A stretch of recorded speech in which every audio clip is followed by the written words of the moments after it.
eu voltei outras vezes, né? É sempre um prazer voltar, é sempre um prazer encontrar os professores, né? As professoras, os amigos, as amigas que a gente tem por aqui, e principalmente poder compartilhar com vocês algumas dessas questões que vem nos incomodando, né?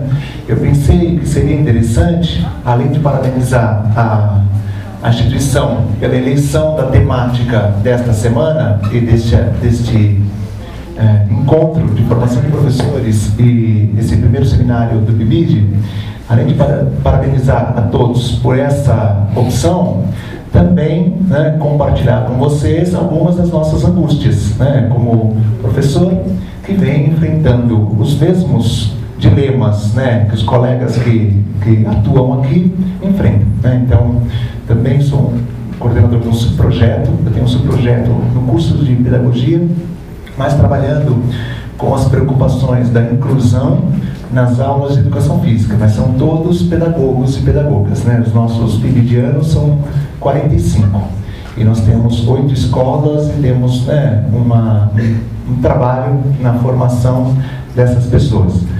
E a nossa opção foi conversar com vocês hoje sobre uma pesquisa que nós concluímos recentemente e que tem uma relação bastante íntima com o tema, porque o objeto dessa pesquisa foram os currículos das escolas multiculturalmente marcadas.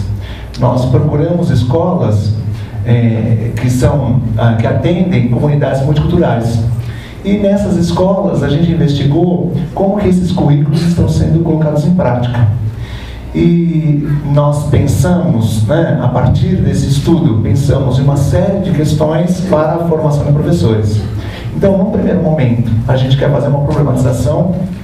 Num segundo momento, apresentar para vocês, né, as indagações que a pesquisa trouxe, e num terceiro momento, apontar algumas questões para a formação de professores numa perspectiva multicultural. Então são 3 momentos distintos, e eu espero mesmo que no final a gente possa guardar um tempo interessante para debater, para discutir, né, para ouvir também o que vocês estão pensando sobre esse assunto, para conhecer melhor estas pessoas que estão no cotidiano das escolas, quer seja como professores, como orientadores, ou como supervisores, ou como, né, PIBIDianos, alguns bolsistas, está nessa condição privilegiada, né? Então a ideia é que a gente lance algumas problemáticas para que a gente possa, no final, conversar melhor sobre elas. E aí eu convido o Silas a fazer a primeira passagem, né?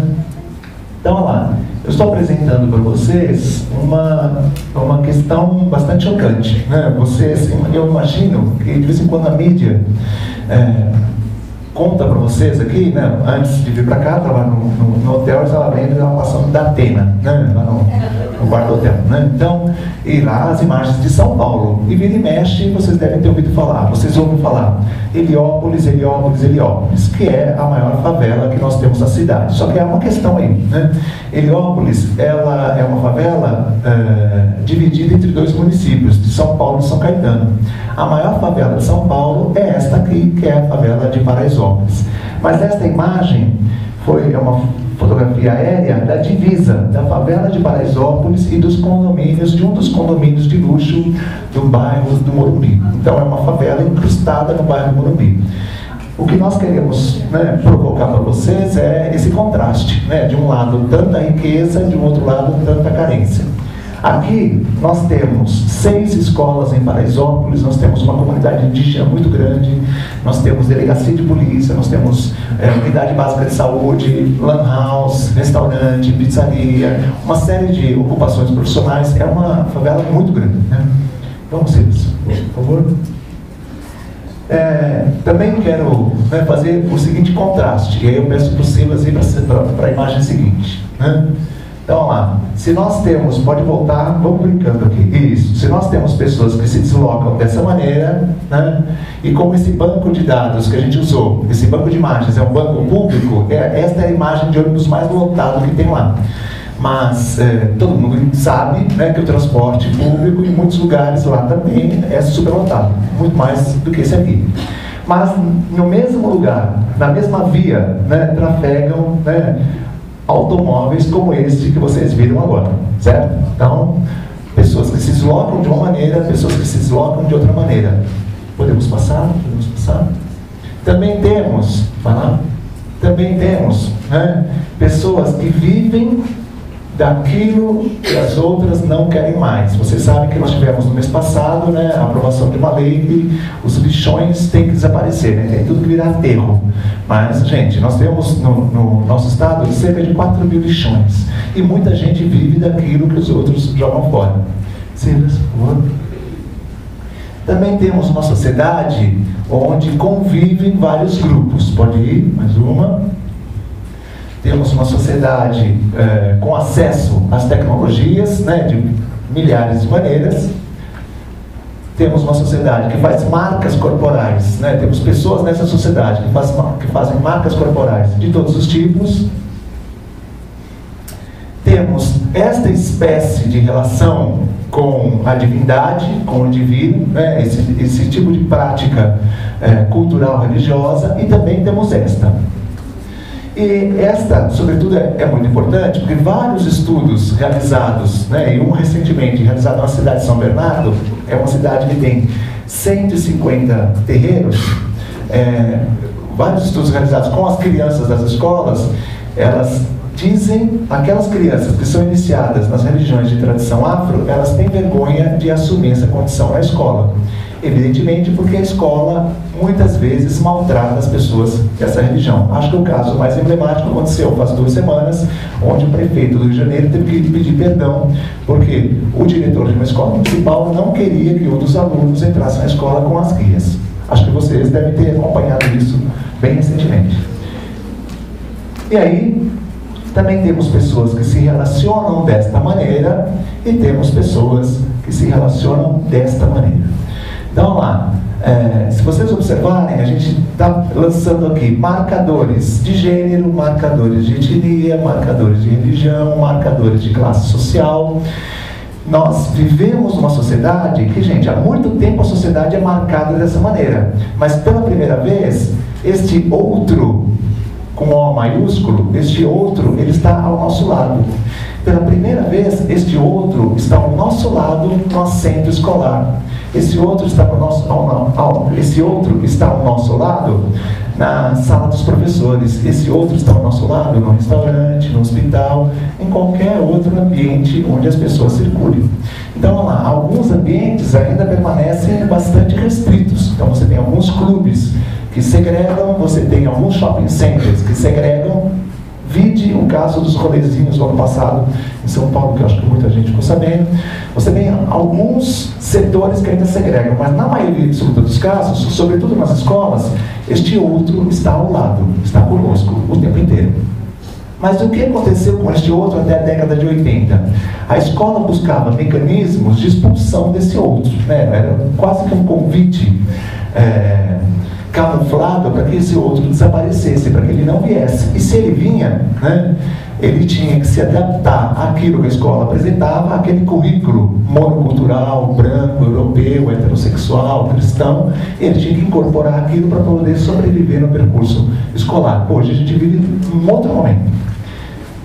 E aí, acho que, né, para a gente pensar, né, quantas vezes nós, principalmente nós que chegamos no ensino superior, principalmente nós que pertencemos a um determinado estrato da sociedade, principalmente nós que fomos aprendendo pela escola, aquela escola que eu acabei de dizer agora, fomos aprendendo pela escola o que é cultura verdadeira, né? O que é a boa cultura, o que é o correto, se vocês quiserem. E como que nós reagimos diante de alunos e alunas que pouco sabem, né, do que essa pessoa representa e preferem muito mais o que esta outra pessoa representa, né? Então, vamos lá. Por que será que você riu quando a gente colocou a Valesca Popozuda? Por que será que ninguém aqui estranhou quando a gente coloca o Chico Buarque? Agora, vou contar para vocês. Você sabe o que é gostar do Chico Buarque nos anos 70? É um pouco diferente do que gostar do Chico Buarque agora. Você sabe o que era gostar do Caetano Veloso nos anos 70? É um pouco diferente do que gostar do Caetano Veloso agora. Então, lá, o que será que aconteceu nesse tempo todo? Será que eles mudaram? Volta para o Chico, volta para o Chico. Volta para o Chico. Não. Vou voltar, calma. Pode. Será que... Eu gosto do Chico, eu gosto. Você gosta? Você gosta? Não muito. O professor de ensino superior sempre fala que gosta. Não muito. Não, apesar do Chico ter chateado um pouquinho a gente no ano passado, né, com aquela coisa das biografias, puxa vida, né, a gente aprendeu a gostar, né? Ele escreve uma coisa, ele escreve uma música, mas quando o Chico escreveu Joga Pedra no Geni, quando o Chico cantou, né, nossa, a música chegou até a ser censurada, né? Quando ele cantou, né, Pai, afasta de mim esse cálice, então lá, essas práticas, essas músicas, essas formas de ver o mundo eram rejeitadas por um determinado grupo, um determinado setor da sociedade. Dependendo do lugar que você estava na sociedade naquela época, você ia apoiar. Agora, dependendo do lugar onde você estava naquela época, você iria rejeitar, dizer, olha, esse cara é um subversivo, esse cara é um comunista, esse cara não sei o que, esse cara não sei o que lá. Mas, né, a nossa questão hoje, gente, é que nós temos na sala de aula, às vezes, professores que aprenderam a gostar dessa prática cultural, e não estou falando a música dele, a poesia dele, o romance dele, estou falando o que ele representa, né? Com qual setor da sociedade ele está conversando. E nós somos professores que aprendemos isso através de uma série de experiências culturais, mas recebemos na escola crianças que cantam isto ou outras coisas, tudo bem?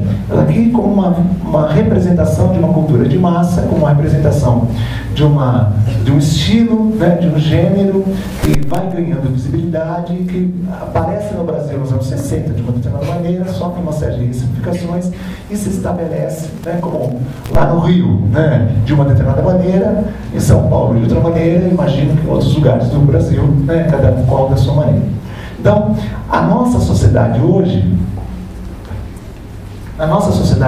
ela é, né, globalizada, multicultural e democrática. Então, esse é o pressuposto do nosso trabalho. Não dá mais para a gente pensar, né, isto está do lado de fora, isto eu não quero, ou eu só vou privilegiar isto. Nós vivemos numa sociedade em que o outro está do nosso lado. O que pensa diferente, o que gosta diferente. Então, se vocês perceberem só esses combinados que nós fizemos lá, de etnia, gênero, local de etnia, gênero, preferências culturais, etc., você vai perceber milhares de combinações. Você pode muito bem, né, ter, do ponto de vista religioso, uma determinada opção que dialoga com os pressupostos cristãos, e do ponto de vista musical ou do ponto de vista das relações sexuais, você pode ter uma outra opção qualquer. Então, a maneira de combinação é infinita, né? Não dá para dizer que todo mundo é de uma só maneira ou que todo mundo é de outra maneira. Uma questão importante, eu queria ressaltar, o que nós queremos dizer aqui quando estamos falando de sociedade democrática. E estamos aprendendo a ser democráticos, né? Ser democrático, no sentido que estamos trabalhando aqui, o outro tem o mesmo direito de estar do que eu, certo? Então, como eu tinha dito, há vários espaços sociais marcados pela segregação. A gente está pensando, né, nos outros espaços sociais marcados principalmente pela integração, onde pessoas de grupos sociais diferentes, pessoas de credos religiosos diferentes, pessoas de orientações sexuais diferentes, pessoas de classes sociais diferentes possam, né, estar juntos. Então, se você pensar durante a Copa, né, quando você se investe de torcedor, esse é um espaço bastante, né, multicultural, porque você tem na figura do torcedor pessoas de todos os grupos sociais. Agora, se você me disser, mas Marcos, e as pessoas que foram ao estádio? As pessoas que foram ao estádio, gente, o estádio durante a Copa aqui no Brasil teve pouco de democrático, para não dizer quase nada de democrático. As pessoas que lá estavam, nem torcedores habituais de futebol são, né? São outras pessoas de outros grupos que, né, quem olhou lá os jogos viu, né, quem estava lá sentado, né, e que às vezes, para quem acompanha futebol e quem frequenta estádio, percebeu que quem estava nos estádios não sabia nem torcer como se torce quando vai no futebol, né? Então, para a gente repensar um pouquinho isso. É óbvio que numa sociedade democrática, numa sociedade multicultural e numa sociedade globalizada, o recorte que a gente está fazendo aqui de globalização aquilo que é produzido agora por alguém pode estar sendo compartilhado em outro lugar do mundo por outrem. Então, há vários autores que vão dizer que o jovem que nós temos hoje aqui no Brasil, por exemplo, entre 18 e 25 anos, ele é muito semelhante ao jovem que está na Tailândia, ao jovem que está nos Estados Unidos, ao jovem que está, né, na Noruega, ao jovem que está na Austrália. Mas, ao mesmo tempo que nós somos muito semelhantes, numa perspectiva globalizadora, nós também lutamos pelas nossas identidades culturais. Ao mesmo tempo que eu sou global, eu luto pela minha identidade, pela minha localidade. Evidentemente, estas questões em cima, elas só podem trazer um choque de culturas dentro da escola. Então, não dá para ser diferente, tá? E vocês verão que nas escolas, e vocês que estão nas escolas sabem muito bem, que há um grande embate cultural na escola. Por quê? As pessoas, gente, produzem significados de forma diferente. Para a gente entender bem o que é um embate cultural. E na perspectiva que nós estamos usando aqui dos estudos culturais, na perspectiva de cultura dos estudos culturais. Certamente alguém aqui, muitas pessoas aqui, já saíram da sua casa de origem, do seu núcleo familiar de origem, agora vivem com outra pessoa. Foram, né, fazer uma outra família, constituir um outro tipo de relação. Alguém vai lembrar que nos primeiros tempos dessa convivência, até a forma como o outro apertava a pasta de leite dava raiva, né? Porque você vem de um núcleo familiar, vai aprendendo a significar as coisas de uma forma, e aí vai viver com outra pessoa, e essa outra pessoa ela faz, né, coisas que você não concorda, né? Então, comigo aconteceu uma coisa especificamente interessante. Eu tinha outra prática cultural, né? Eu acordava de manhã e tomava banho, né? E na primeira noite que nós fomos dormir na nossa casa nova, a minha esposa virou para mim: você não vai tomar banho? Você vai deitar sem tomar banho? Aí eu falei: mas precisa tomar banho? Amanhã eu acordo e tomo banho. Eu falei assim: não, por favor, toma banho, né? Então lá, o que está acontecendo agora? Tá bem? Na casa que eu cresci, a minha mãe lavava a louça depois do jantar. Eu e meus irmãos, né, a gente se revezava enxugando a louça. Eram outros tempos, tudo bem? Eu nunca vi meu pai na cozinha, tá? Aí, quando eu fui viver com a minha esposa, aconteceu um drama, né? Quando ela lavava a louça, ela não guardava, ela não enxugava, ela deixava no escorredor. E aquilo me dava uma raiva danada, né? Eu falei: não, você não vai guardar? E ela falava assim: não, mas amanhã tá seco, né? Adivinha como é que a gente faz hoje? Até mesmo quando eu lavo, como é que a gente faz hoje? Deixa no escorredor, amanhã tá seco. Tudo bem? Então lá, pessoal, duas crianças brincando de bolinha de gude, elas estão produzindo cultura, elas estão nesse embate de significados. Uma pessoa assistindo um filme, assistindo uma novela, lendo um livro, ela está produzindo cultura. Vocês aí e eu aqui, nós estamos produzindo cultura. Eu estou, né, veiculando significados e vocês estão negociando, dissimulando, aceitando, discordando, né, negando. Esse é o processo de embate cultural. Então existe um processo de convencimento, né? Esse é o processo de embate cultural. É com essa noção de cultura que a gente está dizendo: olha, a escola é um lugar onde as culturas se chocam. Não tem como não ser diferente. Tudo bem? Não tem como ser diferente. Tá? Bom, e aí isso nos leva a pensar também numa certa ideia de currículo. Estamos entendendo o currículo aqui a partir dos trabalhos de Tomás Savio da Silva, a partir de Antônio Flávio Barbosa Moreira, que vão dizer: currículo é aquela experiência proposta pela escola, a partir da escola. Então lá, tem lição de casa ou não tem lição de casa? Isso é currículo. Usa uniforme ou não usa uniforme? Isso é currículo. A atividade começa com todo mundo sentado no chão, né, lá na educação infantil, ou cada um na sua carteira. Isso é currículo. O conhecimento que é vinculado na sala de aula, o exemplo que o professor usa, o filme que o professor coloca, gente, tudo isso é currículo. Logo, o currículo é um texto da cultura. O currículo é a grande operação política, porque nós, docentes, vamos selecionar alguma coisa que a gente diz que é boa estar na escola e vamos colocar na escola. Em compensação, aquelas crianças que lá estão vão interagir com aquilo que nós, ou se vocês quiserem, Secretaria Estadual, Secretaria Municipal, os livros didáticos, as editoras decidiram, colocamos lá, e aquilo, né, gente, acaba influenciando no sujeito que nós estamos formando. Então, na verdade, o currículo é sempre uma operação política. A escola, se vocês quiserem, as editoras, se vocês quiserem, os livros didáticos, se vocês quiserem, os professores, se vocês quiserem. Os professores são sempre atores desse processo. Os professores dão um exemplo, elaboram atividade, selecionam material, etc. Eles estão constituídos sujeitos. Então, aquela velha história que nós aprendemos em algum lugar, né? Quem faz a faculdade é o aluno, né? Quem faz o curso é o aluno, quem faz o curso, a escola é o aluno, né? É o contrário, né, gente? É a escola, é a faculdade que constitui o sujeito, né? Então, olha lá, um curso de ensino superior, ao selecionar certas atividades, como esta aqui, né? Ao provocar certas leituras, ao organizar suas avaliações de uma determinada maneira, ela vai constituindo sujeitos discentes. Ela vai ensinando para os seus alunos o que a cultura, entre aspas, né, reconhecida, legitimada, etc., valoriza e o que ela não valoriza. Bom, esses são os nossos pressupostos. Com base nesses pressupostos, e agora vem, né, algumas questões que nos levaram a campo. Quem os currículos formam, quais posições de sujeito incitam, quais representações veiculam e quais identidades forjam.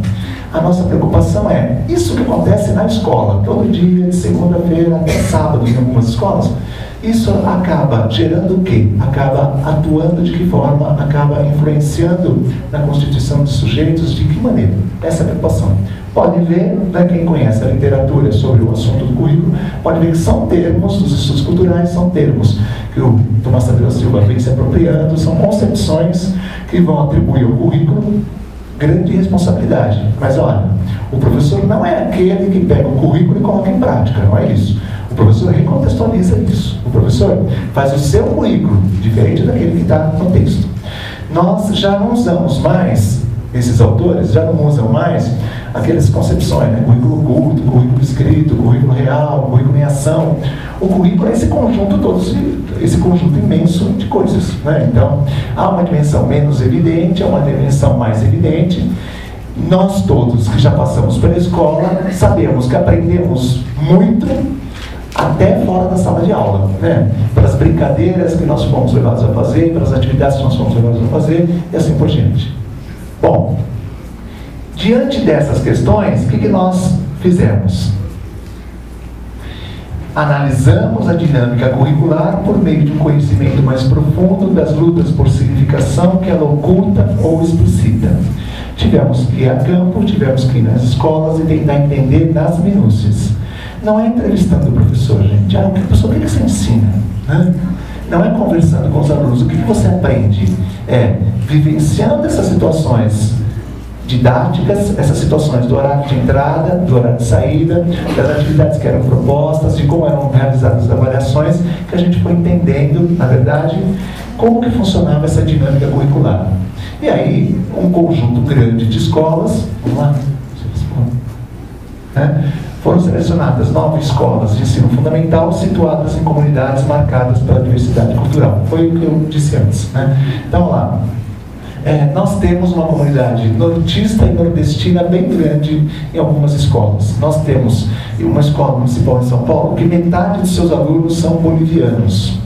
Nós temos escolas situadas em bairros que metade da população escolar é de classe média, a outra metade é de uma comunidade, de uma favela da mesma região. Então, essas escolas, elas são marcadas pela sua diversidade. Há crianças, jovens e adultos nessas escolas de todos os grupos, eles são representantes de todos os setores da sociedade, ou de vários setores. Bom, nós fizemos uma bricolagem de métodos de pesquisa. Utilizamos a etnografia, a análise do discurso e a genealogia, rapidamente. A etnografia é um método que se tornou clássico pela antropologia, é uma descrição densa da realidade. A análise do discurso, aqui na ótica Foucaultiana, nós ouvimos as aulas, presenciamos as aulas, né? Ouvimos as falas dos professores na sala, os professores, ouvimos as crianças na hora do intervalo ou durante as aulas, e aí realizamos um processo de tentar entender quais eram os significados que eram mobilizados nessas falas. Quando um professor dizia uma certa coisa, o que ele estava querendo dizer com aquilo? De onde vinha aquilo? E também realizamos uma genealogia, tentando retornar, né, e retornar no tempo e perceber aonde aqueles significados que estão sendo veiculados estão lastreados, aonde que eles acontecem, né? Então vamos fazer uma brincadeira aqui só para a gente entender, né, esse processo aqui. Vocês perceberam que esta noite de hoje teve um certo ritual, né? E eu vou dizer para vocês, gente, não foi o Niubi que inventou esse ritual. Esse ritual está na universidade já há muitos anos, né? Vamos dizer assim, há séculos, né? Então, tem uma mesa de abertura, as pessoas falam certas coisas, depois tem o convidado para o conferencista, que vai falar certas coisas, depois vai ter um debate. Então, lá, antes da Uniub, antes da universidade mais velha do Brasil, né, que é do Rio de Janeiro, existirem, esse ritual já existia. Então, se a gente for voltando no tempo, entender como é que isso aí vai se estruturando, como é que isso se estabelece, a gente vai fazer uma genealogia. A gente vai entender, olha, então, os significados que estavam por trás disso, os significados que mobilizaram, sobretudo as relações de poder que atuaram, né? Então, as relações de poder, né, que ao longo do tempo foram se estabelecendo, elas produziram um determinado rito de funcionamento de uma atividade acadêmica. Quem fala primeiro, quem fala segundo, quem fala terceiro, por aí vai. Um casamento é assim, uma relação familiar é assim, um jogo de damas é assim, o que vocês quiserem, todas as práticas culturais, elas têm seus significados lá embutidos e elas funcionam a partir de uma certa lógica que pode se transformar com o tempo. Bom, nós também procuramos, né, entretecer as análises das observações e dos relatos orais. Então não é uma proposta de pesquisa baseada, por exemplo, na análise do conteúdo, onde a gente vai categorizar e vai estabelecer grupos, né, vamos dizer assim, tentando unificar o que é semelhante e o que é diferente. Nessa perspectiva, as falas dos alunos se entremearam com as falas dos professores, que se entremearam com as falas dos alunos, e por aí vai. E também trabalhamos, aí sim, né, gente, que é importante entender até para proteger, né, o professor Marcos, né, das questões que virão depois. Optamos por compreender o currículo a partir da perspectiva dos sujeitos. Então não foi nossa preocupação, que poderia ter sido, ir lá na secretaria saber por que estão ensinando aquelas coisas. Não foi nossa preocupação ir lá nos cursos de formação dos professores tentar saber por que ele está ensinando aquelas coisas. Poderia ter sido, mas não foi essa. A nossa preocupação foi tentar entender o currículo a partir dos sujeitos que fazem o currículo, que estão na escola, que estão produzindo isso. Bom, e agora, né, eu vou pedir licença para apresentar dessa maneira. Nós vamos, ao invés de apresentar para vocês os dados para vocês, para fazer a discussão dos dados, a gente vai lançar as questões, eu vou contar os casos para vocês, e vocês fiquem livres aí para tentar responder essas questões. Esse primeiro bloco de questões, ele começa assim, sempre assim, quem estamos formando quando, e aí a gente completa com, né, o que vem a seguir. Então, olha lá, nas escolas que nós observamos, estas coisas que eu vou contar para vocês, elas aconteceram.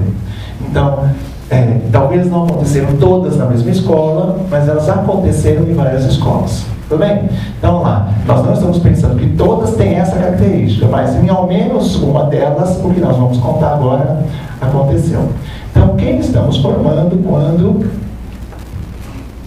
atividades e projetos são desenvolvidos com base em decisões pessoais ou provenientes de setores externos. Então, vou contar um caso para vocês, que evidentemente alguém aqui já ouviu falar dessas coisas. São escolas municipais que pertencem a mais de um município. E num desses municípios é obrigatório a escola preparar uma apresentação e levar as crianças para o 7 de setembro, que inclusive foi anteontem, né? Então lá, os professores não têm opinião, os professores não são consultados, alguém lá na secretaria decide e obriga os professores a fazerem isso. E para convencer os professores a fazerem isso, sabe o que eles fazem? Negociam a bonada. Se você for lá no 7 de setembro levar suas crianças, ensaiar suas crianças, então você depois pode faltar durante a semana, uma vez, duas vezes, etc. Então lá, gente, quem estamos formando quando na escola fazemos isso? Quem estamos formando quando na escola fazemos obrigatoriamente o dia do desafio Agita Galera, que são programas que invadem lá as escolas, né? Então lá, quem estamos formando? Quem estamos formando quando essas decisões de projetos e atividades, elas não partiram do grupo de professores, elas não partiram do grupo de alunos, elas são absolutamente externas. Alguém decide e cabe aos professores executarem, evidentemente, os alunos só podem rejeitar. Claro que alguns vão até gostar, gente, mas A maioria vai lidar de que forma com isso? Quem estamos formando quando veiculamos concepções de sociedade e cidadão conflitantes? Muitas vezes nas salas de aula, sobretudo no Fundamental 2, sobretudo no ensino médio, um professor falava uma coisa de sociedade, uma coisa de cidadão, pela sua prática demonstrava isso, acabava essa aula, entrava outro que estava falando outra coisa, de um outro jeito, né, sem nenhum projeto comum, sem nenhuma articulação, cada qual dizendo ou fazendo, né, de uma determinada maneira. Então você tem um professor que concebe a avaliação de uma forma, o ensino de uma forma e produz um sujeito na sala de aula de uma determinada maneira, aí acaba aquela aula, vem outro professor que tem uma outra visão, uma outra ideia, uma outra, né, postura e que vai produzindo o sujeito, né, de uma outra forma. Então, quem estamos formando quando isso acontece? Quem estamos formando quando privilegiamos conteúdos que refletem interesses de outros grupos? Especificamente, no ano da coleta de dados, uma das secretarias optou por fazer um trabalho de educação financeira com as crianças. Umas apostilas amarelinhas lá de educação financeira. Claro que os professores, né, apenas executaram esse trabalho. Ao pegar esse material nas mãos, e ao ler esse material, e ao ver quem era o grupo que estava patrocinando a edição desse material, a gente viu lá, Bolsa de Valores de São Paulo. Então, lá, quando a Bovespa influencia nas nossas aulas, quem estamos formando? Gente, quando a Bovespa ensina na sua cartilha, que está nas escolas, em algumas escolas de São Paulo, quando ela ensina a criança a aplicar dinheiro, o que ela está ensinando? Né? Ou seja, quais são as concepções de mundo que estão sendo veiculadas numa escola desse tipo? O que a criança aprende quando ela tem uma aula lá que lhe ensina, né? Quando as crianças não têm oportunidade de pensar em mais de uma teoria da concepção do mundo, mais de uma teoria da criação do universo, mais de uma teoria do surgimento da espécie humana, o que nós estamos ensinando? Né? Quem estamos formando quando isso acontece? Quem estamos formando quando comercializamos relações no interior da escola? Em mais de uma escola, uma turma era premiada se conseguisse juntar mais latinhas para vender não sei aonde. Em mais de uma escola, né, certa turma fazia um passeio, as outras turmas não faziam, porque aquela turma conseguiu isso, aquilo. Agora que nós estamos vivendo esse drama terrível, né, da bonificação, né, e das provas do Saresp em São Paulo, né, do Saresp, do Mérito, etc., algumas escolas têm suas crianças privilegiadas com certos prêmios, e seus professores também, óbvio, e as outras escolas não. Então, lá, quem estamos formando quando comercializamos relações? Você me dá isso que eu te dou aquilo. Isso para não dizer, né, gente, que, inclusive, como numa dessas escolas eu continuo presente, né, fazendo meus trabalhos lá, essa semana aconteceu uma coisa, né, semana passada aconteceu uma coisa genial. Simplesmente a escola abriu as portas para um grupo lá vender curso de inglês para os alunos. E aí, a pessoa que estava lá vendendo o curso de inglês distribuía um tipo de uma provinha rápida, né, um tipo de um teste, as crianças faziam, e claro, todo mundo que ele recolhia, a pessoa falava, ele falava para as crianças que pelos índices que ela obteve, ela tinha direito à bolsa no curso, ela só iria pagar o material didático. Conhece essa história? Né? Então, lá, quem estamos formando quando abrimos as portas da escola para essas pessoas entrarem lá e fazer esse tipo de coisa? Isso para não contar, né, gente, a quantidade de coisas que são vendidas dentro da escola. Isso para não contar para vocês que, como as escolas passam por penúria de professores trabalhando, muitas vezes a diretora tem que negociar. Professor, se você for lá na 25 de março comprar as prendas da festa junina, eu te libero mais cedo 2 dias, eu te libero nas reuniões 2 dias e por aí vai. Né? Então, as relações são muito comerciais na escola.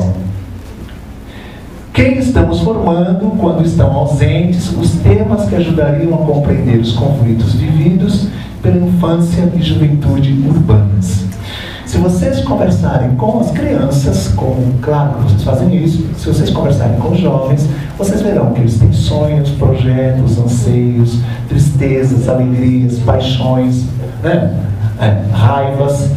Mas muitas vezes essas questões não aparecem, ninguém discute isso, ninguém ouve, ninguém fala, ninguém dá espaço para isso. É quase repetitiva a quantidade de falas das crianças que dizem que queriam conversar mais sobre os seus namoros, queriam conversar mais sobre as suas dúvidas, queriam conversar mais sobre as coisas que acontecem em casa, e a escola não cria essas condições, porque os professores, até por conta, eles têm que correr com a matéria para que as crianças tirem notas boas nos exames padronizados, eles acabam deixando esse espaço ao Deus dará. Quem estamos formando quando abordamos os assuntos que interessam aos estudantes de forma difusa, superficial e dissimulada. Então, vou lhes contar uma coisa que aconteceu comigo. Quando eu era professor, eu trabalhei 17 anos na rede. E vou dar um exemplo que aconteceu comigo para não focalizar muito num colega. Na escola que eu trabalhei, que era na escola do Estado, nós tínhamos uma boneca que tinha um apelido de Sharon Stone, que é uma boneca de plástico, não sei se tem aqui em Minas. É uma boneca de plástico que você tira as partes do corpo e ela tem os órgãos, o pulmão. Vocês conhecem esse material? É um material pedagógico para ensinar biologia. Conhecem isso? Tem rim, pulmão, coração, fígado, pâncreas, útero e assim por diante. Então lá, eu estava explicando para eles quais eram os efeitos do cigarro. Então eu peguei lá o pulmão, é plástico, tudo de plástico, modelo anatômico. Então eu mostrei o que são os alvéolos, mostrei como é que era o contato da nicotina com o alvéolo, onde impermeabilizava, a aula era essa. E aí o grupo lá rindo, tinha uns meninos lá rindo, tinha uns meninos lá rindo, tinha uns meninos lá. Gente, passou umas 2, 3 semanas, sempre que o assunto voltava nisso, tinha um grupo lá rindo, e eu, até que um dia, falei, olha, o que vocês estão rindo? O que está acontecendo? Os alunos do ensino médio. Falei assim, a pessoa, não, fala você. Aí alguém mais corajoso perguntou lá, falou, era o Vinícius, o Vinícius perguntou, professor, é possível fumar pela vagina? Aí eu achei a pergunta a coisa mais esdrúxula, mais não sei o que, mais não sei o que lá, mais não sei o que lá. Dei uma bronca no moleque, dei não sei o que, beleza. No dia seguinte, encontrei com ele pelo pátio e falei, mas Vinícius, que tipo de pergunta? Pô, você é um cara inteligente, que pergunta é aquela? Você não viu que a gente estudou os órgãos e você pensou? Sabe o que aconteceu? É que no programa do Ratinho apareceu uma mulher que colocava um cigarro na vagina e ela tragava e soltava. Então lá, gente, parece uma bobagem, mas imaginem, uma deste ano aqui, uma professora genial deste ano, ela perguntou para as crianças assim, neste ano, ela perguntou, o que vocês querem aprender no primeiro ano? Vocês estão chegando no primeiro ano, ensino fundamental, o que vocês querem aprender? Não sei o que, aquela criança, quero aprender a ler, quero aprender, não sei o que. Chegou lá um menino chamado João, e ele mandou uma assim, quero aprender como os foguetes sobem. Aí você fica imaginando a professora pesquisando para descobrir como que os foguetes sobem, para poder ensinar. Perceberam, gente? Então lá, observa que as crianças vão aprendendo a dizer o que os professores querem ouvir. Esse é um grande jogo que acontece. O lugar de aluno aí, já dizia o Foucault, o lugar do aluno aí é um lugar que o professor, os colegas do mestrado sabem muito bem. Quando o professor vira aluno, ele age como aluno, ele se comporta como aluno. As pessoas têm um papel de aluno. É uma função de aluno. Para dizer o Antônio Nova, é um ofício de aluno. Se você está lá na condição de aluno, você sabe quais são as regras do jogo. Então, uma parte importante dos assuntos que interessam aos estudantes não aparecem. Quando aparecem, são de forma difusa, superficial ou dissimulada, igual eu fiz nesse relato que eu acabei de contar para vocês. Quem estamos formando quando não atentamos ou censuramos os pontos de vista dos transgressores? Está entre aspas aqui, porque quem é o transgressor? O transgressor é aquele que não se sujeita. O transgressor é aquele que não quer ser catequizado. O transgressor é aquele que não aceita ser pastoreado pelo professor. O transgressor é aquele que está toda hora cutucando o professor, mostrando para o professor que aquele método, aquele conhecimento, aquela ideia, aquela concepção, aquela escola, gente, não são infalíveis. Eles precisam ser revistos. E muitas vezes esses moços e essas moças, os transgressores, ou essas crianças, os transgressores que vão aprendendo rapidamente na escola, o seu lugar de transgressor, às vezes eles falam umas coisas geniais. Foi o que a gente percebeu no nosso estudo. Às vezes eles têm umas colocações geniais, só que eles são produzidos como transgressores de tal maneira, de forma tão cristalizada, que mesmo falando coisas geniais de vez em quando, os professores não incorporam aquelas coisas, né, no seu fazer, né? Aquilo passa ao largo. Bom, quem estamos formando quando emitimos pronunciamentos que desqualificam pessoas ou grupos? Então, olha lá, mais de uma vez a gente percebeu professores em sala de aula, alunos mais velhos, alunos dos grêmios, crianças durante o intervalo, etc., emitindo pronunciamentos que desqualificam certas pessoas. Podem ser as mulheres, pode ser os pobres, pode ser, né, os negros, pode ser, gente, o que vocês quiserem. Vai dar um caso bem interessante. Muitas dessas escolas são escolas que atendem crianças pobres, crianças muito pobres. Mas existem, mesmo, isso o Victor Souza Santos sempre sempre lembra, existe a diferença dentro da diferença. Existem aquelas crianças que são pobres, existia nessa escola crianças que eram pobres e que cantavam latinha na rua. Crianças que eram pobres e que às vezes mendigavam. As outras as chamavam de mendigos na escola. Então, lá, mas aquele fulano é mendigo. Ou as crianças com alguma deficiência às vezes eram produzidas de forma negativa. Quem aqui é professor? Quem aqui é professor de crianças, né, ou de jovens, sabe muito bem que às vezes quando uma certa criança falta, dá um alívio geral, né? Porque aquele dia a gente consegue dar uma aula melhor, né? Então lá, gente, as outras percebem, né? As outras percebem como isso funciona. Então, quem estamos formando quando emitimos pronunciamentos? Então você imagina, o professor fala assim, puxa gente, hoje está calmo, hoje a aula foi super linda, também, né? Ainda bem que fulaninho faltou. Gente, quando ele fala isso, como é que, né? Quando professores dizem assim na sala, político é tudo ladrão, né? Quando o professor diz assim na sala, como nós vimos, né? Falando sobre os evangélicos, ou falando sobre os cristãos, ou falando, gente, como que né? Evangélico cristão é o mesmo, né? Ou falando sobre a própria comunidade, né? Emitindo pronunciamento. Por exemplo, uma dessas escolas está situada numa comunidade onde o hip hop, né, enquanto prática cultural, é muito evidente. E às vezes você via professor desqualificando, ou os alunos entre si se desqualificando. Numa certa altura, houve na sala de aula uma briga tremenda, porque a sala era dividida. Havia os que gostavam do funk e os que gostavam do pagode. E nessa escola municipal tinha rádio durante o intervalo, então eles colocavam músicas durante o intervalo. Como o pessoal do funk era menor, cada vez que o pessoal do funk colocava as músicas, os outros iam lá e tiravam, né? E vice-versa, não funcionava, eles não tinham força para fazer isso. E aí começou uma briga tremenda na escola, porque a escola se dividiu, os pró-pagode e os pró-funk. Então você imagina, todo dia na sala de aula tinha atrito. Então, né, tomar partido de um dos lados significava produzir o outro de maneira negativa, ruim.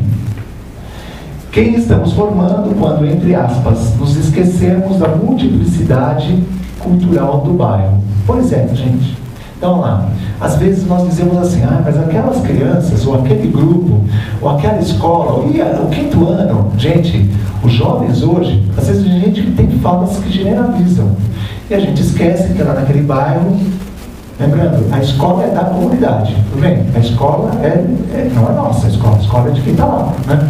A escola é de ano após ano, os professores vão embora e a escola continua recebendo aquelas crianças da comunidade. Então lá, às vezes a gente emite juízos de valor desqualificando coisas do bairro, desqualificando pessoas, e às vezes até pensando que são todos iguais. A gente vai dizer, mas naquela escola não tem jeito. Quer ver? Um professor falou assim para mim, mas Marcos, aqui 90% é filho de traficante. Eu falei, nossa, tem mais traficante aqui do que na Rocinha, né? Gente, 90% é filho de traficante. Pensa no que você está falando, professor. Então lá, a gente vai produzindo aquela criança que lá está de uma certa maneira. Quem estamos formando quando procuramos converter os estudantes às nossas crenças? Numa certa ocasião, por exemplo, numa aula de língua portuguesa, o professor fez uma fala, ensino médio de língua portuguesa, o professor fez uma fala de castidade na sala de aula, né? Falou que era importante as meninas se resguardarem, as meninas não sei o que, as meninas não sei o que lá. Uma menina levantou e falou, peraí, professor, a minha mãe já teve 3 maridos, eu tenho 3 irmãos de maridos diferentes. que o senhor está falando da minha mãe? Então, olha lá, cuidado, né, gente? Às vezes a gente está pensando que a nossa visão de mundo, a nossa forma de conceber as coisas é a única possível, é a única viável, é a única correta. E a gente fica na sala de aula tentando converter as crianças às nossas crenças. Quem estamos formando quando inculcamos uma postura racional e individual? Isso fica muito evidente, se vocês observarem, nas reuniões de pais, né? Os pais chegam lá e eles perguntam, por exemplo, como está meu filho, ou a professora, né, faz aquela filinha e vai conversando, né, pai por pai, contando como é que está aquele filho. São raros os professores, pelo menos o nosso estudo mostrou, que tem uma preocupação de dizer como é que está o coletivo, como é que está a classe, como é que está a turma. Inexistem os pais, pelo menos a gente não encontrou nesse estudo, que disseram, tudo bem, professora, meu filho está assim. E a classe, como é que ela está? Como é que está a turma? A escola, gente, é uma instituição que ela vai ensinando a gente a ser individual. Quer ver uma coisa? Quem é do tempo da reprovação, como eu, do tempo da repetência, deve lembrar dessa prática bem interessante. Você chegava no primeiro dia de aula, ia lá nas paredes, né? Escola do Estado, escola da prefeitura. As listas estavam nas paredes. A gente procurava a nossa classe e subia para a sala, né? E chegava lá, a gente encontrava amigos que tinham estudado conosco no ano passado. Mas tinha umas pessoas lá atrás, no fim da sala, maiores, umas que a gente não conhecia. Quando entrava a professora, ou o professor virava e falava assim, ah, você de novo, não sei o quê. Chegava em casa, né? Aí a mãe perguntava assim, fulaninho, no meu caso, Marcos, e aí, como foi seu primeiro dia de aula? Eu falei, galera, na sua sala tem repetente? Aí eu falava, tem, não senta perto deles. Repetência é algo que deve contagiar, né? Se você senta perto. Então vamos lá, gente, observa como, mesmo que a sala seja uma bagunça total, mesmo que o professor não consiga desenvolver a aula, às vezes, né, a gente fica tranquilo, porque pelo menos um está prestando atenção, pelo menos um está aprendendo, pelo menos um está avançando. Em algumas disciplinas, gente, isso é muito evidente. Nessas disciplinas agora, que ultimamente temos feito Olimpíadas, né, de matemática, de química, seja lá for, é sempre toda hora. A turma não aprendeu nada, mas tem um lá, né, que vai representar, vai ganhar medalha. Então, a escola pouco evidencia as relações afetivas, né, as relações de coletividade, e muito evidencia as relações baseadas na racionalidade e na individualidade. Quem estamos formando quando utilizamos a avaliação como forma de regulação? E aqui, amigo, o jeito de olhar pode ser avaliação. O jeito que uma criança fala para outra é avaliação. A avaliação aqui não é exclusivamente aquilo que a gente faz para dar nota para o aluno, né? Isso aí é uma visão muito restrita. A avaliação acontece aqui agora. Aqui vocês estão olhando para mim, estabelecendo coisas. É legal, não é legal, é bom, não é bom, está certo, está errado. Eu sou olhando para vocês também, estou estabelecendo coisas, né? O grupo é quieto, é comportado, é bom, está interessado, está desinteressado. A avaliação é isso. Então, muitas vezes, a avaliação, ao invés de ser aquilo que a gente usa para reorganizar o processo de ensino e pensar na melhoria do processo, às vezes ela tem um papel forte exclusivamente na regulação. A gente faz avaliação para regular, né, para calar, para disciplinar, né, para coisificar as crianças, jovens e adultos. Valeria a pena aqui, num outro momento, só contar tantos e tantos casos desses que a gente viu nas salas de educação de jovens e adultos. Né? Por isso que toda hora eu estou falando crianças, jovens e adultos. Porque, vejam bem, gente, nas escolas que nós acompanhamos, todas as turmas começavam, da EJA, todas começavam lotadas. No final do ano, elas estavam vazias. Quando você vai ver a aula, metade da aula era a seguinte: passar a matéria do quadro. A segunda parte da aula era copiar aquela matéria e resolver os exercícios como se eu tinha passado. Numa época que nós já temos xerox, né, nós já temos internet, nós já temos um monte. A gente obriga aqueles adultos que trabalham 12 horas, né, a ficarem copiando na sala de aula. Aí eles vão embora. Depois a gente coloca a culpa neles. Bom, diante disso tudo, Silas, obrigado, surgiram algumas indagações sobre essas que a gente quer conversar com vocês depois. Um currículo esquizofrênico forma quem? Ou seja, quando as coisas estão toda hora de um jeito, né, toda hora misturado, toda hora acontecendo uma coisa diferente, alguém influenciando, relações comerciais dentro da escola, ou a secretaria dizendo o que a gente tem que fazer, forma quem? Como se sentem aqueles que não partilham das culturas acadêmica e escolar? Então vamos lembrar, né, gente? A escola, como eu tinha dito no começo, como instituição monocultural, ela enfatiza a cultura acadêmica e a cultura escolar. Ela deixa pouco espaço para outras culturas, por exemplo, para a indústria cultural. Muito embora, vejam bem, as orientações curriculares do município de São Paulo digam que vinheta, novela, produto artístico é arte, né, são formas de expressão, são produções estéticas, foram raros os professores que a gente viu trabalhando com essa concepção nas escolas. Então, os professores de arte diziam para as crianças, com a sua prática, que arte é outra coisa. É aquilo que Monet faz, é aquilo que Picasso faz, né, aquilo que Rembrandt faz, aquilo que, né, as crianças veem todo dia, aquilo não é arte. Né? Como agir diante de uma sobrecarga de trabalho que dificulta as análises dos efeitos do currículo, com professores trabalhando em mais de uma escola, com professores trabalhando muitas horas, com professores assoberbados, dá pouco tempo, né, sobra pouco tempo para a gente fazer uma análise e discutir o que está acontecendo na escola. O que pode ser feito hoje nos currículos da formação inicial? Chegamos na terceira parte aqui do nosso trabalho, né? Então, fizemos a problematização, contamos para vocês a pesquisa e agora, né, as nossas propostas para a formação inicial. Sugestões.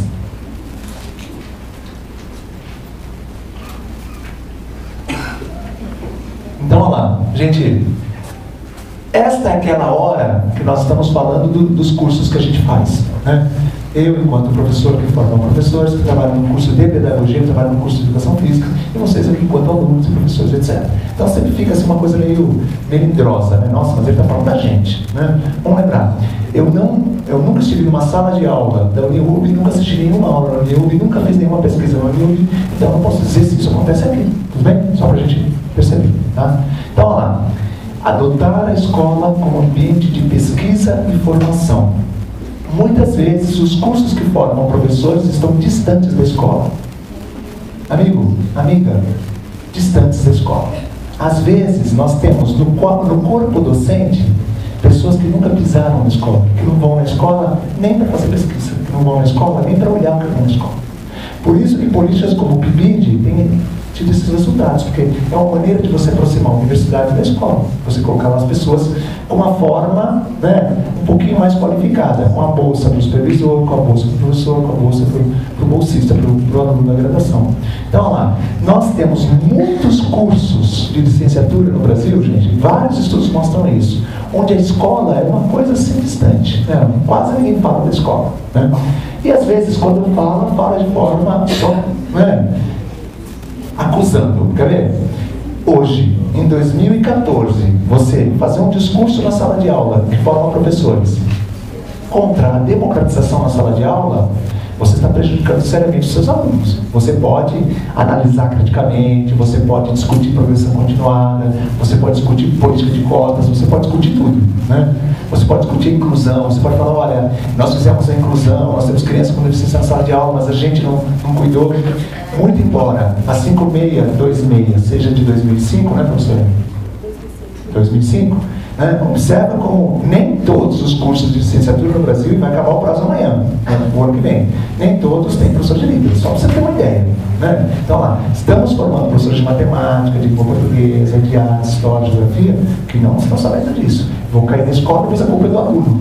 Bem, mas ele deveria querer, como o professor às vezes fala, mas ele deveria ter uma instituição especial. Não, gente, a gente já entende que essas crianças têm que estar na escola, né? Todos na mesma escola. Então, lá, uma questão importante, além de adotar a escola como ambiente de pesquisa e formação, então, levar mais os alunos à escola, trazer os elementos da escola para discutir na formação inicial, avaliar o currículo universitário coletivamente. Então, em alguns lugares a gente chama projeto institucional, em outros lugares a gente chama projeto de curso, em outros lugares a gente chama projeto pedagógico, depende de cada instituição. Há que se ter uma preocupação com avaliar aquele currículo sempre. Né? Por quê? Se os professores estão distantes da escola, a possibilidade daquilo que está sendo ensinado ficar, né, obsoleto, ou ficar sem o menor sentido, ou nada ajudar as crianças, os professores que vão trabalhar com as crianças, jovens e adultos, é muito grande. Então precisamos refletir sobre o currículo, precisamos pensar, né? Precisamos compartilhar criticamente as experiências de ensino multiculturais. Muitos professores do ensino superior, muitos, fazem excelentes trabalhos, fazem excelentes atividades, desenvolvem excelentes propostas, etc. Mas às vezes a própria unidade, estou falando por exemplo da minha, né, não garante espaços coletivos de troca. Então às vezes o professor que trabalha com aquela turma na segunda-feira à noite, por exemplo, ele tem feito um trabalho que tem resultado em coisas interessantes.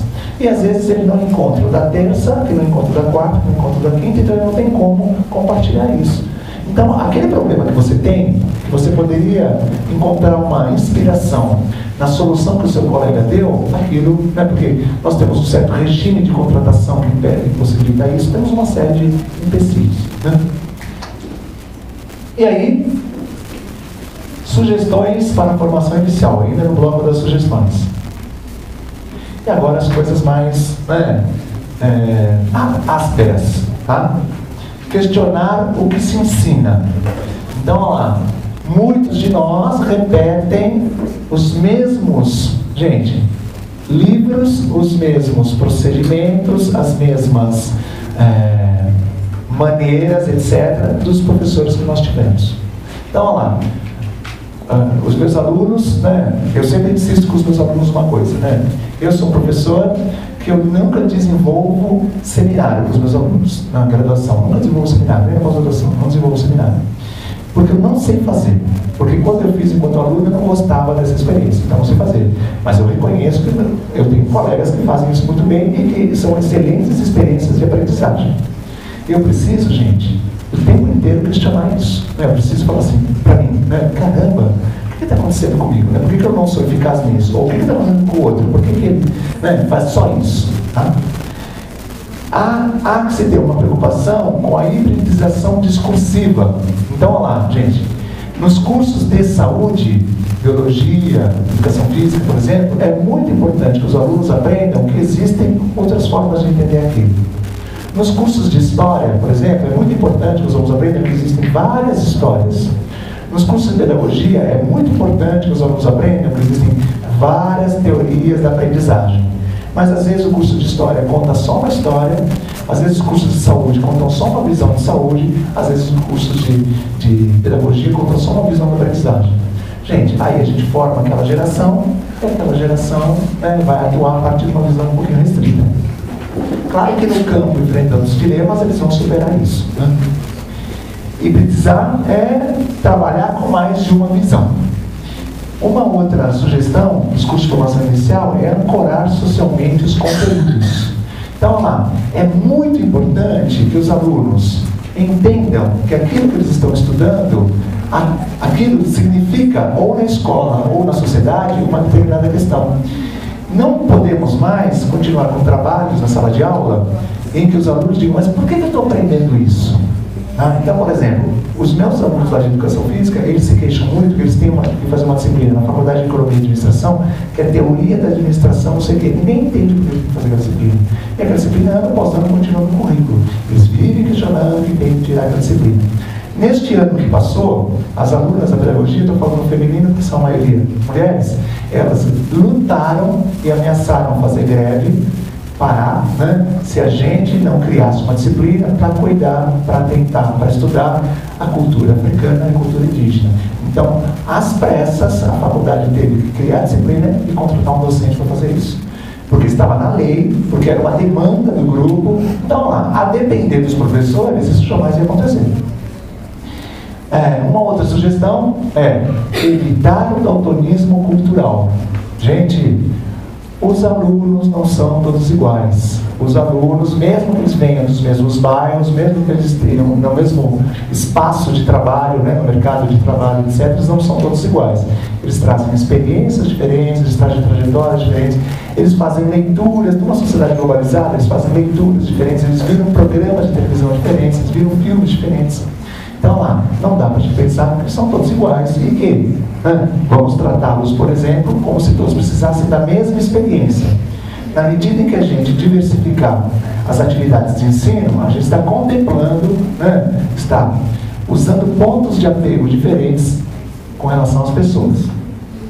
E, finalmente, né, uma outra sugestão para os cursos de formação inicial, a partir da pesquisa realizada, é promover a justiça curricular. Então, olha lá, em alguns cursos, vou falar do curso de pedagogia, que eu conheço muito bem, eu trabalho nele há muito tempo, e o curso de educação física eu conheço muito bem, trabalho nele há muito tempo. Eu gosto de provocar meus alunos assim, os da educação física, eu gosto de falar assim para eles: por favor, alguém aqui sabe me dizer 10 autoras da educação física que vocês leram? Tá bom. Então, alguém aqui sabe dizer 5 autoras da educação física que vocês leram? Tudo bem, gente, 2, vocês conseguem? Então, lá, às vezes, numa sala que tem 50, vocês conseguem falar 2 autoras da educação física. Logo, a bibliografia dos cursos de educação física é majoritariamente masculina, majoritariamente branca, estadunidense e europeia. Gente, o que nós estamos ensinando aqui? Visão de quem? Né? Qual visão de mundo? Lá, o pessoal da pedagogia, eu faço a seguinte provocação para eles. Gente, alguém sabe por que, de uns anos para cá, uma determinada visão de psicologia se instaurou com muita força? Vamos dar uma olhada na produção da Artimédia. Aí você vai lá na editora, no site da editora e vai mostrando. Olha lá, a editora patrocina encaminhamento de obras para a escola. A editora como Artimédia, essas poderosas, né? Elas patrocinam a inclusão de obras no Plano Nacional da Biblioteca Escolar, elas encaminham livros para a escola. Então lá, gente, às vezes a editora, essa não é uma ideia minha, do Grupo todo de São Tomé, a editora vai pautando a visão de aluno, a visão de professor, a visão de escola, dos cursos de graduação. Quando o professor de ensino superior recebe gratuitamente os livros, certas obras para ele consultar, ele recebe incentivos para inserir aquelas obras nas suas ementas, gente, ele está fazendo igual um médico que recebe um patrocínio, né, uma ajuda para adotar um certo remédio ou não outro. Tudo bem? Então, vamos lá. Promover a justiça curricular tem que ter a visão da mulher também no curso. Tem que ter a visão também do pobre no curso. Tem que ter a visão também daquela pessoa que está num grupo social desqualificado. Então, quando você vê, mais recentemente, né, campos teóricos como estudos culturais ou multiculturalismo, e aqui a visão do multiculturalismo que eu estou usando é o multiculturalismo crítico, quando você vê outra teoria pós-crítica, os estudos pós-coloniais, o que eles estão defendendo? Que venham para o currículo aquelas produções, aquelas visões de mundo, aquelas concepções que historicamente estiveram afastadas, historicamente estiveram alijadas, historicamente estiveram distanciadas. Então, olha lá, no curso, nós acabamos de ver, no curso de educação física aqui tem a cadeira dança. Eu acabei de perguntar para o Silas, né? Então, tomara, né, que várias danças sejam tematizadas, né, porque as crianças nas escolas reais interagem com várias danças. Para dar um exemplo bem interessante, né? Tomara que os cursos de língua portuguesa problematizem vários gêneros, porque as crianças também escrevem em blogs, porque elas também escrevem e leem, né, na internet, porque elas também escrevem mensagem no celular, no WhatsApp e assim por diante. E as crianças também veem novela, as crianças também leem livros interessantes. Numa dessas escolas, havia uma professora que fazia uma crítica que os alunos não leem. Mas na hora do intervalo, eu sempre via vários alunos do 9º ano do ensino fundamental os livrinhos da saga Crepúsculo. Algumas meninas me contaram que elas leram a saga Crepúsculo em uma semana. Então, como eles não leem? Gente, todos os estudos estão mostrando que o jovem de hoje lê muito mais do que o jovem de 20 anos atrás. Então, como que a gente fica falando que os jovens não leem? Talvez não leiam aquilo que a gente leu, né? Agora, como eu sou um dos mais velhinhos aqui na sala, eu vou lembrar vocês. Quando a gente foi ensinado literatura na escola, viu, Silas? Não sei se vocês se lembram, alguns aqui vão lembrar, era com aquela coleção Vagalume. Lembra dessa coleção? Da editora Ártica. E lá no final tinha aquelas fichas para a gente preencher. Me diga se isso era uma relação prazerosa com a leitura. Não dá, né? Então lá, para a gente perceber. Gente, eles estão lendo coisas. Talvez eles não leiam aquilo que a gente acha que eles devam ler, mas seria interessante que a gente, pelo menos, conhecesse o que eles estão lendo, até para poder discutir isso. E por aí vai. Então, promover a justiça curricular é trazer para esses currículos universitários que seguem, né, acadêmicos, brancos, heterossexuais, pessoais, trazer outras visões de mundo. Gente, uma perspectiva multicultural na formação de professores não se resume na pedagogia Robin Hood, tirar dos ricos e dar para os pobres, colocar os conhecimentos, né, dos oprimidos no currículo. Não é isso. Não basta colocá-los, a gente precisa também discutir com os alunos do ensino superior, precisa discutir com eles por que aqueles conhecimentos foram produzidos de forma pejorativa, foram afastados, enquanto outros, né, ganharam evidência. Vou dar um caso bem interessante. Nós temos visto vários colegas lá nas escolas que têm trabalhado com literatura de cordel. Há 10 anos atrás, trabalhar com literatura de cordel era raríssimo. Gente, há 30 anos atrás, quando eu era criança, não existia. Tudo bem? Então, lá, quando eu estou trabalhando com literatura de cordel no 7º ano, como eu vi, eu estou comunicando que a produção cultural do povo nordestino é tão digna de estar no currículo quanto a produção do José de Alencar, quanto a produção do Chico Buarque e assim sucessivamente. Então, precisamos fazer um pouquinho mais esse equilíbrio. Precisamos trazer, mas discutir. Então, lá, quais são as histórias da escravidão que a gente está contando? Quais são as histórias da ciência que a gente está contando? Como que elas estão produzindo os nossos alunos na universidade? Os nossos alunos na universidade estão identificando que existem várias histórias? Estão aprendendo a questionar essas questões? Quem sabe, né, formando os professores desse jeito, vou acabar, né, não verei mais o que eu tenho visto, infelizmente, com alguma frequência. Eu tenho visto professores, coordenadores pedagógicos nas escolas, no momento que eles selecionam textos para debater com os professores nas escolas, às vezes eles vão na revista Veja, às vezes eles vão na revista Época. São poucos os que vão na produção de conhecimentos. Aquela escola está com problema de disciplina, amigo, em vez de ficar discutindo esse Amitiba, vai lá, lê os últimos artigos que foram produzidos sobre disciplina nas escolas.